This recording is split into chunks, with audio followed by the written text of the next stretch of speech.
The 3M Slim Splice series is an innovative new product using all of 3M's vast experience and research in this field to produce a splicing system which allows installation on a wide range of cable sizes and types and is designed to fit all standard cable connectors. The kit consists of a cold shrink rubber body in an expanded state, solderless earth connection material and cable jacket replacements. The design of the splice allows installation in confined areas. Finally, the installation is quick, easy, reliable and will save you time and save you money. To begin the preparation of the cable, move the cable ends into splicing position. Ensure that the ends are not damaged and are free of moisture. On the left-hand cable side or shorter side, mark the outer sheath 320 mm from the cable end. Ring cut with a hacksaw and remove the outer sheath and armour. Measure 30 mm from this cutback and remove the outer sheath to expose the armour. Clean 40 mm of the outer sheath using the abrasive cloth supplied in the TR cleaning kit. On the right-hand side or longer side, mark the outer sheath 620 mm from the cable end. Ring cut with a hacksaw and remove the outer sheath and armour.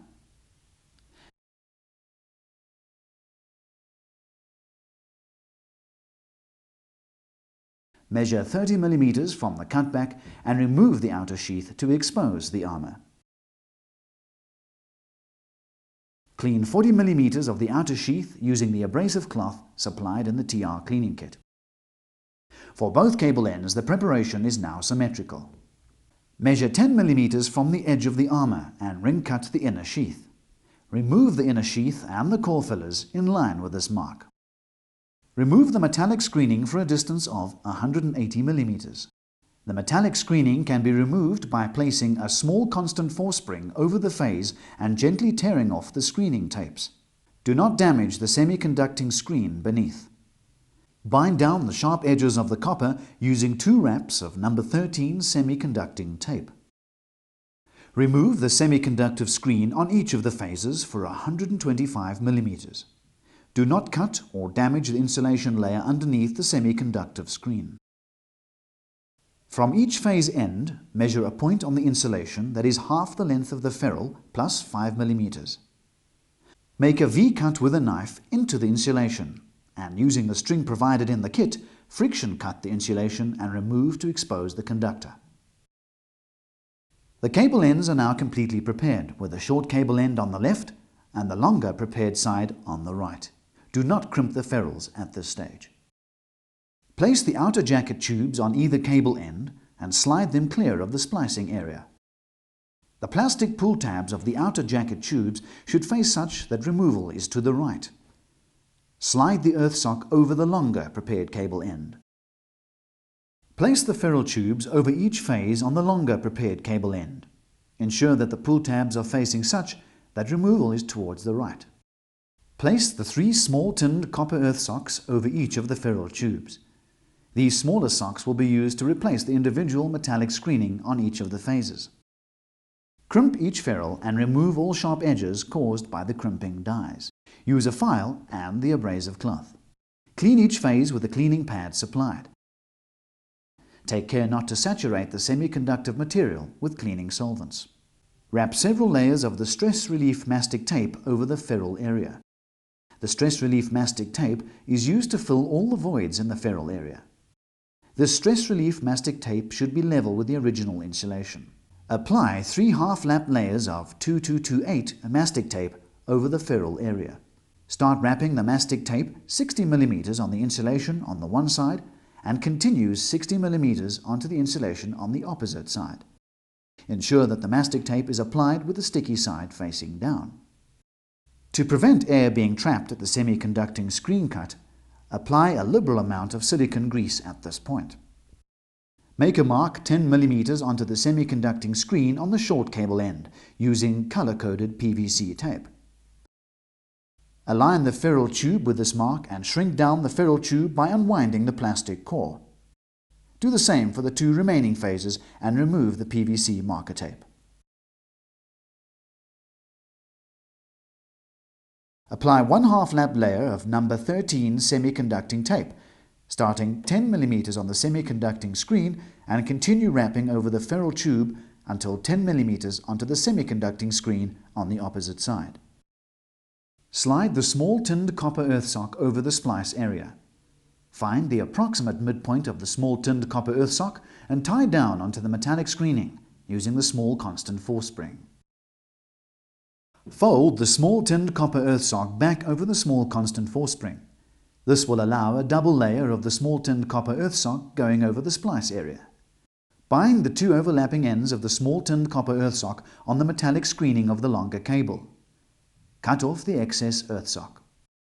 If the resin pressure method is being used, it is important to seal off the crutch on both cable ends to prevent the resin from running into the cable ends. This can be done by pushing mastic tape into the crutch and taping mastic tape over the crutch area. Apply 2 wraps of spacer web on each side of the tinned copper earth sock. Hold down the spacer web using the 2 cable ties provided. Cut the excess cable tie ends and remove the sharp edges of the cable tie ends.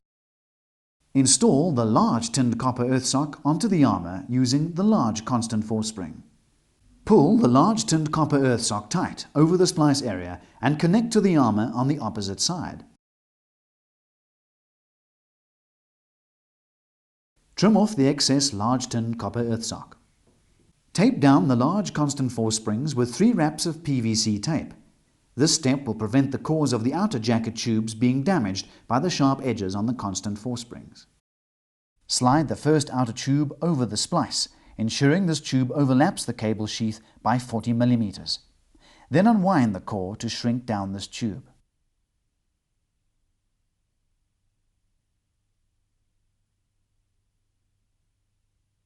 Make a mark on the first tube 40 mm from the edge.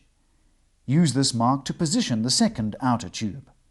Then unwind the core to allow this tube to shrink down. Roll the edge of the second outer tube back where it overlaps the first outer tube for approximately 25 mm. Use the mastic tape supplied and form a seal by wrapping 2 layers over the first outer tube. Then roll back the second outer tube to form a tight seal.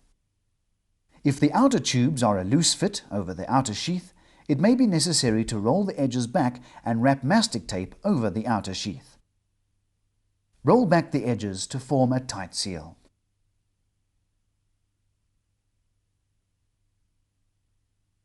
Make 2 holes in the outer tube on the short cable side and the longer cable side. The diameter of the holes must be 20 mm. Do not make the holes where the 2 outer tubes overlap. Use a sharp knife and cut 2 bleeder holes directly over the crutch area on both cable ends. These will act as bleeders to allow air to escape from the splice. Remove the release liner from the bottom of the injection nozzle and fit the injection nozzle over the inlet hole on the outer jacket tube. Apply a wrap of PVC tape over the nozzle to firmly hold it down. Do this with both injection nozzles. The one injection nozzle will only be used if the first one gives any problems during the injection process. Mix the resin bags according to the instructions on the guard bag. Locate the ring inside the bag and push it to the opposite side, where the bag has been sealed. Firmly push the self-piercing nozzle over the ring inside the bag. The ring must be close to the edge of the bag. Fold the locking cap over the spout of the nozzle and lock it into place. Fit the self-piercing nozzle into the injection nozzle and, using the special dispensing tool, force the resin into the splice. Hold the bag in line with the nozzle to prevent damage to the bag. Do not lift the bag while dispensing the resin. The resin should appear first from bleeder hole number 1. When the first resin appears, wrap several layers of PVC tape to contain the resin. Continue to pump the resin into the splice. When resin appears from bleeder hole number 2 on the opposite side, the splice is filled with resin. Gently pressurize the splice for one more turn of the dispensing tool. The splice is now complete. Allow 1 hour before splice is moved. Splice can be energized immediately.